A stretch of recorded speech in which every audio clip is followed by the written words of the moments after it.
Let's clear up a classic misconception. The Canary Islands aren't named after the birds. The birds are named after the islands. The name comes from the Latin Canariae Insulae, meaning islands of the dogs, thanks to the wild dogs the Romans found here. Picture it. You discover a paradise of volcanoes and beaches and your first thought is, wow, look at all the dogs. These islands are volcanic gems off the coast of Africa. Geographically African, politically Spanish. It's like Europe's sun-drenched front porch but with African views. There are 8 main islands, each with its own personality. Tenerife's got the towering Mount Teide, Fuerteventura is all about endless beaches, and Lanzarote looks like a sci-fi movie set. Before tourists, these were just fiery mountains rising from the sea. Millions of years of eruptions shaped their dramatic landscapes. Black sand beaches, jagged cliffs, and super fertile soil are the result. This geological makeover created isolated paradises just waiting for history to happen. Over time, the islands became a crossroads, a meeting point for cultures, ships, and ideas. Think of them as a family reunion where everyone brings something different to the table. The Canaries' unique blend of location and history set the stage for everything that followed. It's a place where Europe and Africa meet, and the story is just getting started. And yes, you can still find dogs, just maybe not as many as the Romans did. Long before European tourists, the Canary Islands were home to the Guanches, the original islanders. Most historians think they were Berbers from North Africa, brave enough to cross the Atlantic and settle these volcanic rocks. The Guanches lived in a Stone Age world, using tools made of stone and bone, and carving out homes in caves with ocean views. They were tall, fair-skinned, and spoke a language now mostly lost to time. Their society was surprisingly advanced. They practiced mummification, wrapping their dead in animal skins and placing them in burial caves. They worshipped gods of the sky, earth, and mountains. Mount Teide was sacred, home to the demon Guayota. Here's the twist. Despite living on islands, the Guanches weren't sailors. They had no boats, so each island developed its own isolated society.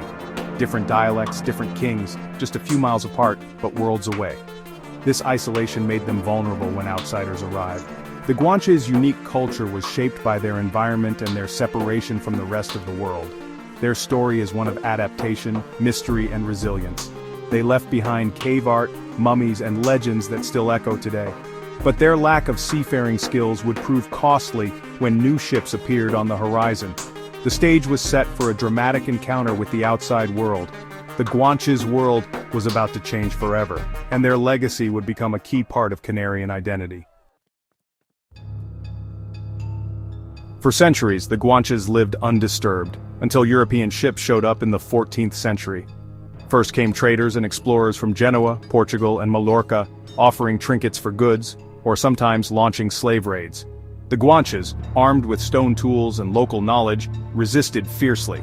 But the real game-changer was the Spanish conquest in the 15th century, led by the Crown of Castile.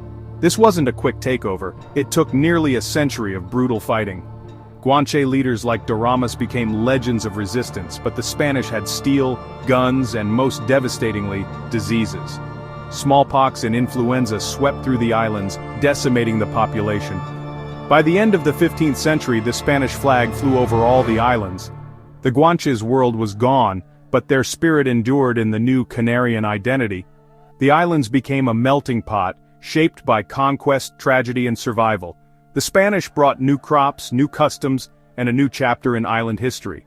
The Canaries were now a crossroads between continents. The echoes of Guanche resistance still resonate in Canarian culture. Their story is a reminder of how quickly everything can change. The island's fate was now tied to the wider world, and the next chapter would be just as dramatic. The age of trade, pirates, and global connections was about to begin. With the Spanish conquest, the Canaries became a booming agricultural hub. Sugarcane was king, and plantations spread across the islands. The islands turned into a vital stop for ships heading to the Americas. Columbus himself stopped in La Gomera for supplies. This made the Canaries a bustling trade center where goods from Europe, Africa, and the Americas mixed. But with wealth came danger.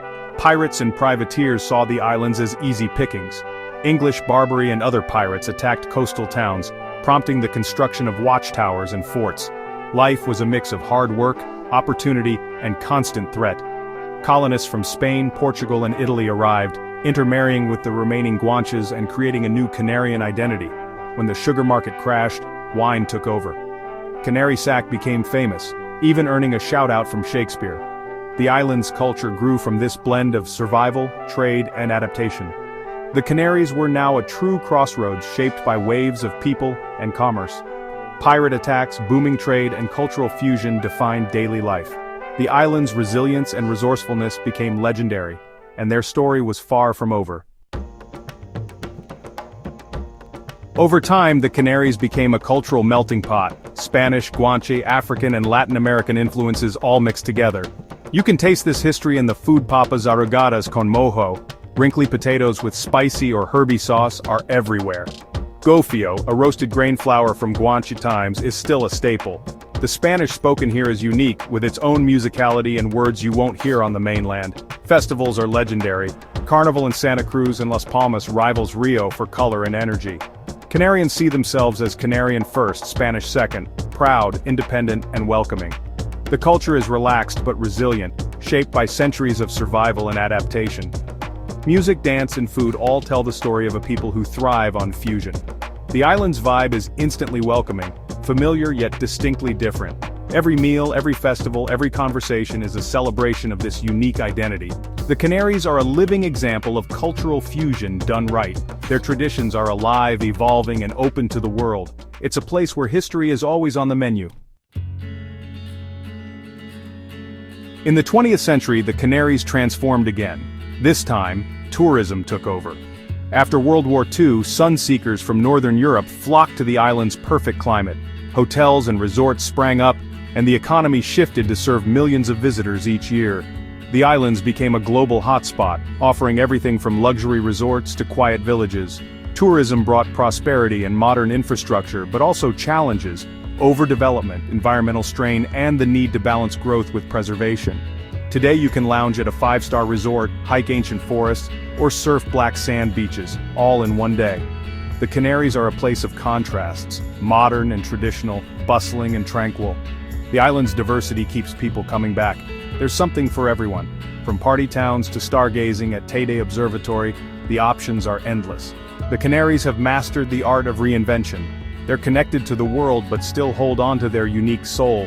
The island's story is one of constant change and adaptation, and their future looks as bright as their beaches.